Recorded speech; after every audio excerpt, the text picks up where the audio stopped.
And we're joined by Nathan James from Inglorious. How are you keeping, mate? I'm very good, mate. How are you? Yeah, can't complain, can't complain. Well, we can, but it's an entirely different conversation if we start that one, isn't Yeah. I mean, if we start complaining, we won't stop. So let's just move on. it? Exactly. So you guys are all set to release We Will Ride on February 12th. Based on the two singles, obviously, that you've already released, She Won't Let You Go and Medusa. Mate, I cannot wait to hear the rest of this album. It looks like you guys are set to release another beauty. I obviously I'm biased, but I think this time around, what's been really cool is reading the reviews. I've read 20 reviews now, and the lowest mark we got was an 8 from Classic Rock. Wow. So, and an 8 from Classic Rock is like amazing. Really, it's like a 10, really. Um, So yeah, it's just amazing that the press are really, really loving it, and also the fans are really digging it. Our Spotify listeners have gone through the roof, like just unbelievable reaction. So yeah, very, very much excited about getting the whole thing out there.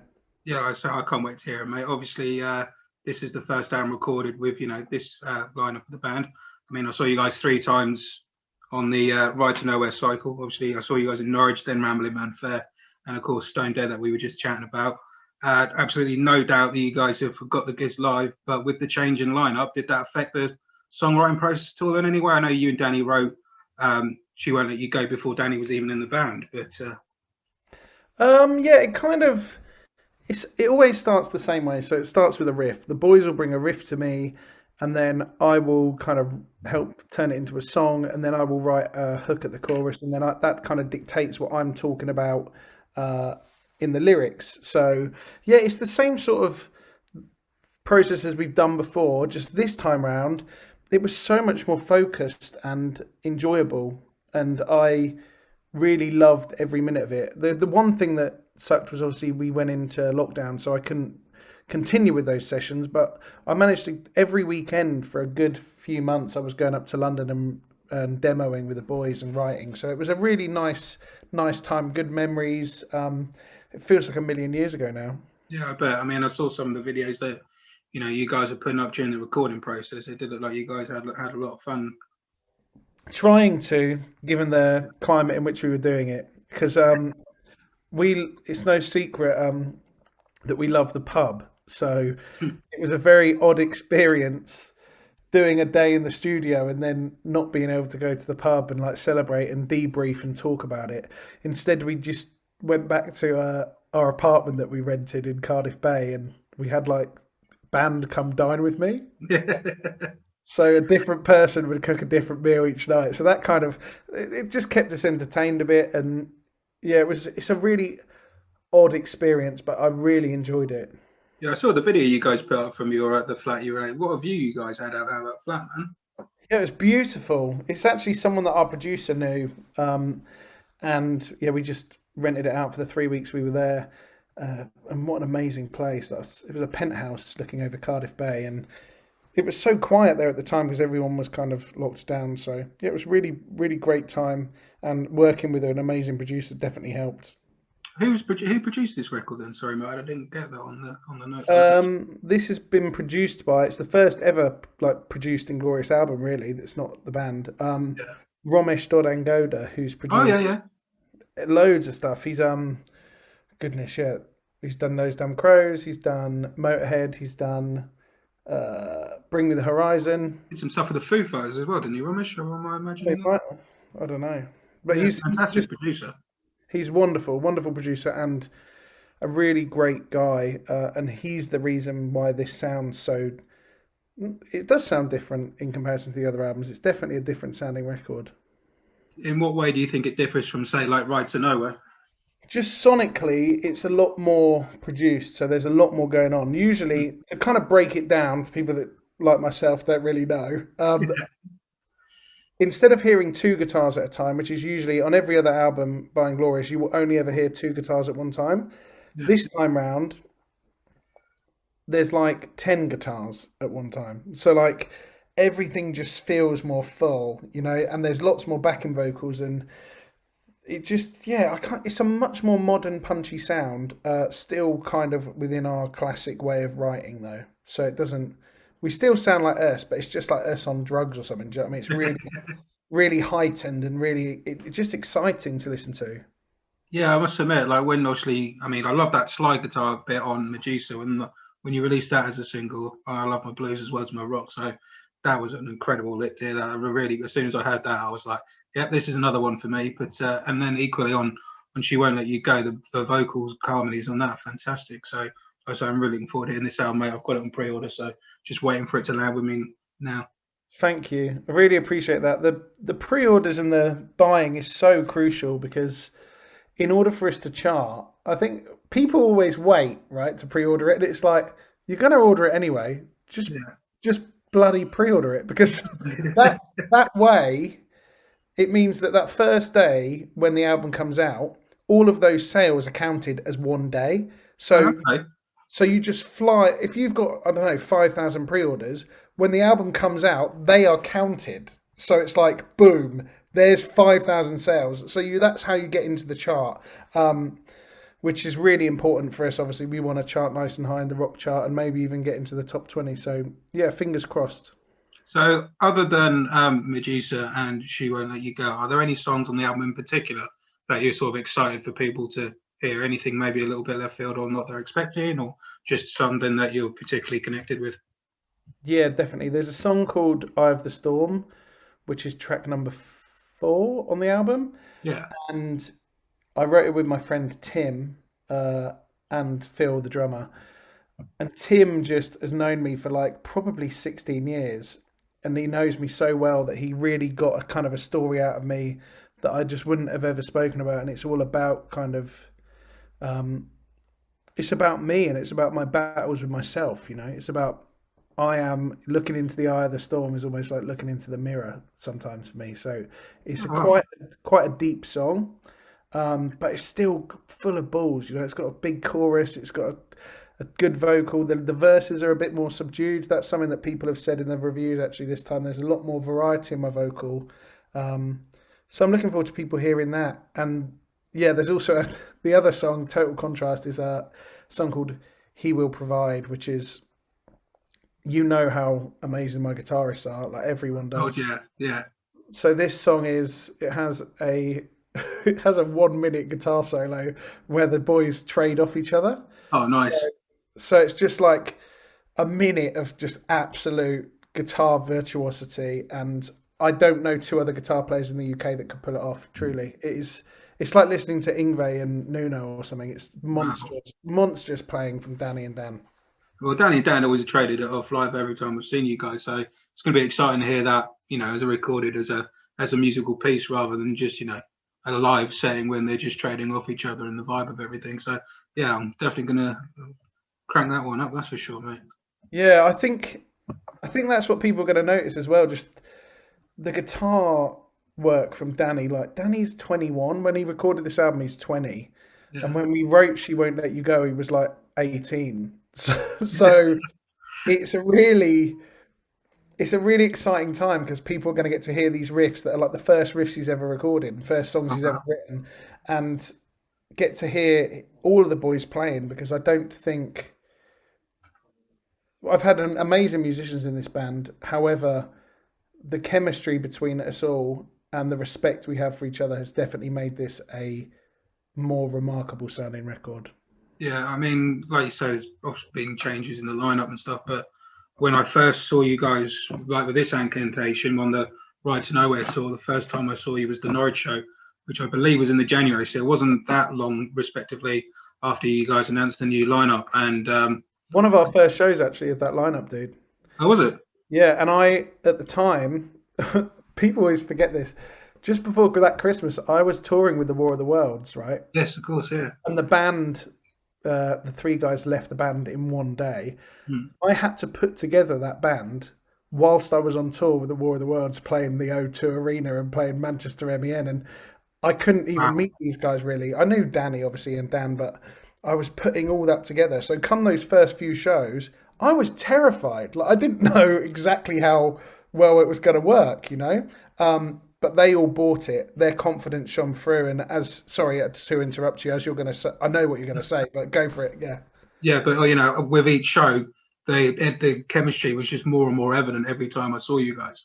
When I saw you in Norwich initially, it's a new lineup, and you do think, oh, I wonder what the new lineup's going to be, and how they're going to be on stage. And then seeing you guys all perform, it was like, wow, they've connected together really fast, really quickly, and you could see, the crowd feeds off that energy, and that was certainly evident in the audience of the Waterfront. And then sort of seeing you guys a few months later at Rambling Man Fair, it was even more evident and more.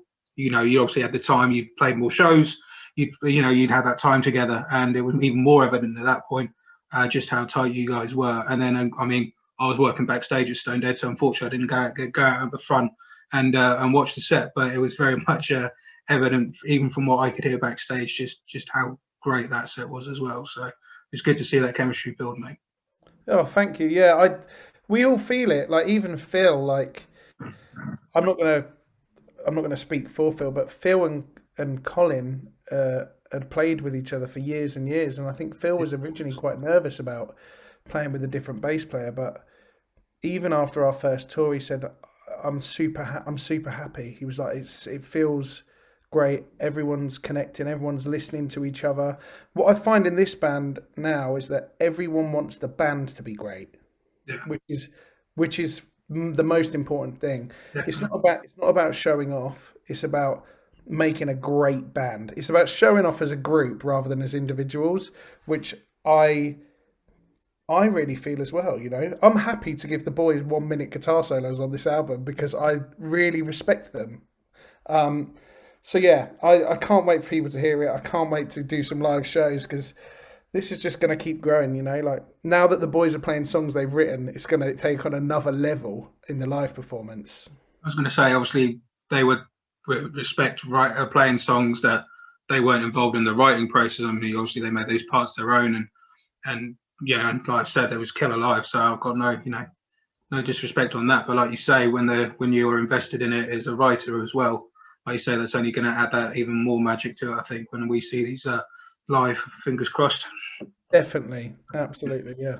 I've got my tickets for Norwich again whenever that's going to happen. Obviously, who knows when. At the moment, fingers crossed, might have some sort of miracle. But if not, whenever it happens, mate, I'll be down the front, and I can't wait. Thanks, buddy. Yeah, listen, I'll do it, mate. I don't mind singing the whole set in a frigging mask if I have to. I'll do it. But we shall see. I'm not.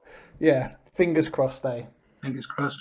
And on top of everything you've been doing with Inglorious, you've just announced another new project featuring yourself, Michael Sweet, Joel Orchestra, Marco Mendoza, one of my idols as a bass player, and Mr. Tommy Aldridge. How on earth did that come together? When I saw the news article and I saw the lineup, I thought, Jesus Christ, how did that all come together? Well, my record label for ages were asking if I would be interested in a super group type project. Okay. And I kept saying no because my focus was Inglorious. And then it got to the stage where I was like, look, okay, well, who else is going to be in it? Because I thought if I find out who's in it, maybe it'd be like something that I'd really like to do. Yeah. And then they came back to me with that group of names, and I bit their hand off. Obviously, for my side project to be in a band with like 2 current Whitesnake members, an ex-Whitesnake bass player, and Michael Sweet, who's gonna this is the weird thing. Michael Sweet isn't even the lead singer. Michael Sweet's going to be my guitarist. So weird. That'll be weird for you, man. Yeah, freaking crazy. It's like a proper dream come true. It's no secret that I love Whitesnake, so to be able to play in a band with Tommy Aldridge and Joel and Marco is just mind-blowing. I bet, man. Last time I saw Whitesnake was Download 2019, and that was the first time I'd seen him since Tommy had rejoined the lineup. I know it wasn't Rambling Man Fair 2017. That was the first time when Tommy rejoined. I was there. That was good. That was amazing, man. Let's see. I remember seeing you in the crowd, actually, sort of from a distance sort of thing. So you can't me. But good. They're amazing live band, and Joel is a friend of mine from Trans-Siberian Orchestra. Yeah, of course. So yeah, it's also pretty cool. He contributed to this album as well. He co-wrote 2 songs with me, which made the album, which is Medusa. He co-wrote. Oh, sweet. He wrote the riff for that, and then love the riff on that. Yeah, and then God of War, which is the second to last track, penultimate track. Is that what you say? Is that the posh way of saying it? I think so. I'm not very posh. He wrote that song with me, which is pretty cool. So yeah, I'm looking forward to doing more stuff with him, and yeah, I love the fact that out of the darkness of last year, all of a sudden, all this recording's happening because people are going, okay, well, we've had a chance to be creative. Let's get some stuff in the bank. So, what are your plans for the remainder of the year? Obviously, it's a bit of a weird one again to try and make plans, but Just keep on keeping on. Really, keep doing the writing. Start writing some more original stuff with the boys. Yeah, get excited about touring. Obviously, it feels like tours are never going to happen, but they will. They will. Eventually they will. And I think people are going to be so hungry for it when they do eventually kick off. So yeah, we're gonna stay ready, poised and ready to go. Write some more stuff, and yeah, just enjoy this time. Like I've managed to enjoy this time with my family and with my animals, and I need to. I'll never get this time again. So many years ago, I remember whinging about the fact that I was going away all the time, and then this year I got my wish granted, and turns out I don't actually like it. I like the balance, I want to be able to choose when I go away. It's this, Yeah, there's that freedom though, isn't it? yeah. Either way. It's been tough, but for me, I feel super lucky. I haven't had it as bad as some people. So, yeah.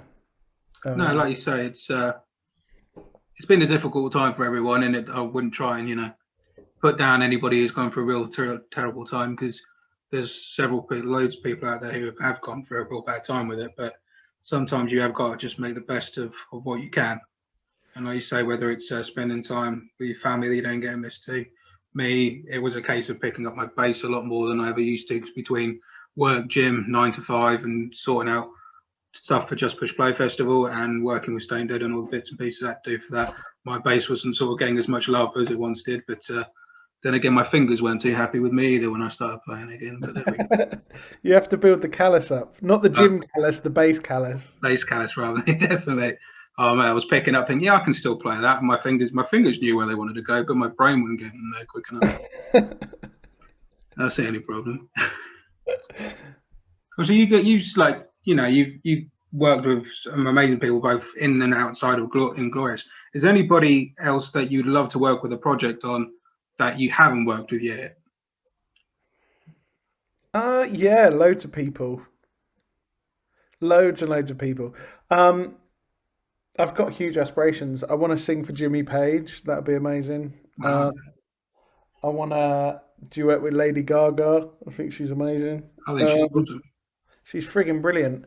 I actually had tickets to go and see her that were cancelled due to COVID. But yeah, there's so many others. Who else do I really want to sing with? I'd love to sing with Ann Wilson from Heart. She's like one of my idols. Just what an incredible. She's still got an amazing voice as well. Oh, unreal. And her singing Zeppelin stuff is just monstrous. Oh man, definitely. So yeah, Ann Wilson, Jimmy Page, Lady Gaga.